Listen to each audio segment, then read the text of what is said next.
Hi, folks. We're going to start a new read aloud, and this one is going to be one from the Who Was, What Was series, those books with the big faces on the front, and it is What is the Panama Canal?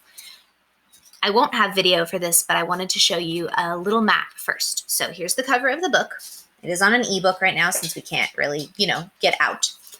And then the Panama Canal, we're going to talk about, is this thing that exists in between North America and South America, down there in Central America where it gets really skinny for a minute. That's where the Panama Canal is. And we're going to talk about how it was created and all of that good stuff. And here's your map.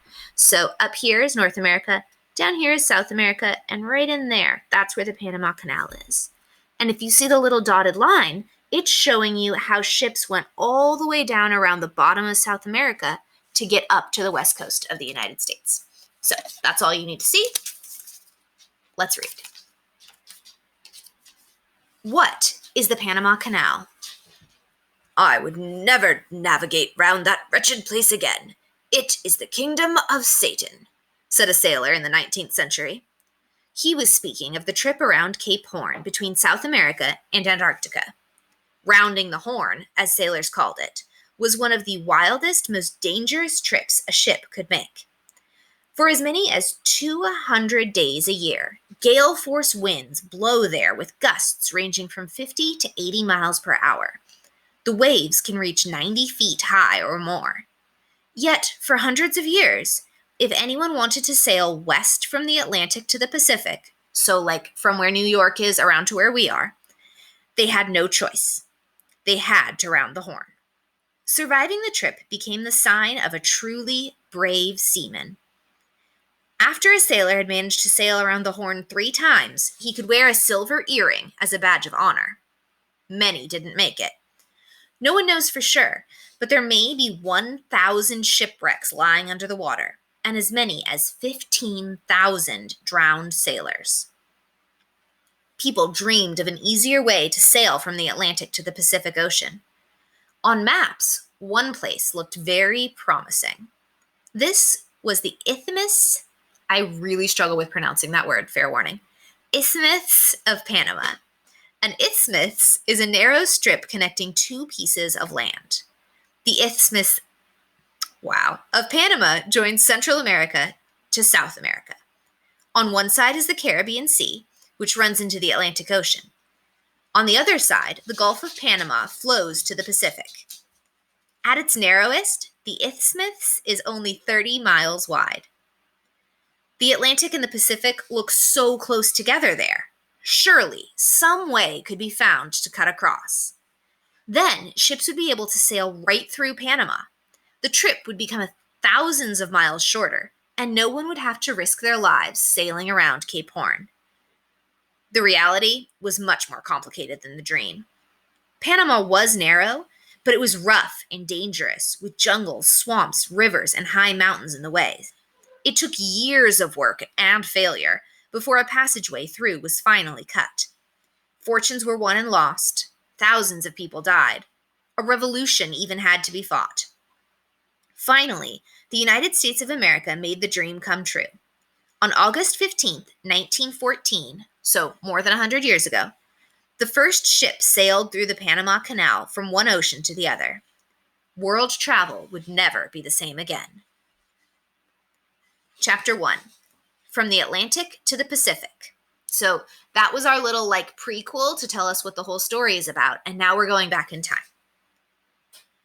The first European to see the Pacific Ocean from the Americas was the Spanish explorer Vasco Núñez de Balboa. In 1513, so right after Columbus, he was governor of a Spanish province in Panama.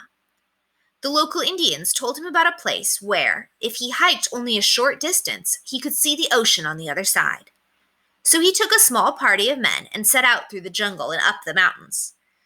He made all his men stay behind him to make sure that he would see the ocean first. On September 25th, from the top of the mountain range, he spotted the Pacific Ocean in the distance. A few years later, in 1534, King Charles I of Spain sent an expedition to find out if it would be possible to create a way through Panama by water. However, the expedition decided it was impossible. Instead, the Spanish used two narrow roads cut through. They ran through thick jungles and swamps. In places, travelers had to crawl on their hands and knees through deep, sticky mud. The Spanish used these roads to bring gold and treasure taken from the Indians back. Sometimes the mules carrying the gold would slip in the mud and fall into pits filled with deadly snakes. No one dared dive into these viper pits to rescue them, so they just abandoned the treasure. Legend says the gold is still there. In 1848, gold was discovered in California. By 1849, eager gold seekers called 49ers were racing to California, hoping to strike it rich. They came from all over the world. Miners all wanted to stake a claim to the gold before someone else beat them to it. So getting from the east coast of America to the west coast as fast as possible was vital. For the first time in centuries, there was a lot of interest in the path across Panama again. Traveling by land across North America to California in a covered wagon took months. Ships were faster. But the journey from New York to California by sea was 17,000 miles. That's if they went all the way down around the bottom of South America. Even on a fast ship, the trip would take 3 to 5 months. The journey from New York to Panama was only 2,000 miles, and that trip took 2 weeks. The 3,500 miles from the other side of the isthmus to San Francisco took about 3 weeks more. And if you crossed Panama using the old Spanish roads, there were only 47 miles to go on foot. How long could it take?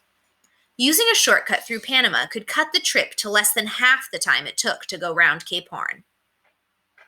Suddenly, Panama was overrun with hopeful gold miners trying to cross on foot. They discovered that the hike was worse than any nightmare. They waded through mud up to their waists. The jungle was so thick that often they could see only a few feet ahead. The path was so narrow that sometimes a mule would get stuck between trees or rocks. Everywhere lay the rotting corpses of mules that had died. There were poisonous snakes, scorpions, spiders, and mosquitoes. It wasn't possible to travel much faster than a mile an hour, so the trip across Panama could take a week. People had to sleep outside on the ground, even during thunderstorms, when the water came down in solid sheets. Worst of all, there were fevers. Everyone who could travel to Panama seemed to get sick. A man could be perfectly healthy when he started the hike across, and in a few days he might be dead. "In fear of God and the love of man, for no consideration come this route," advised one man who survived it. And yet, people wanting to get to all of that gold in California just kept coming.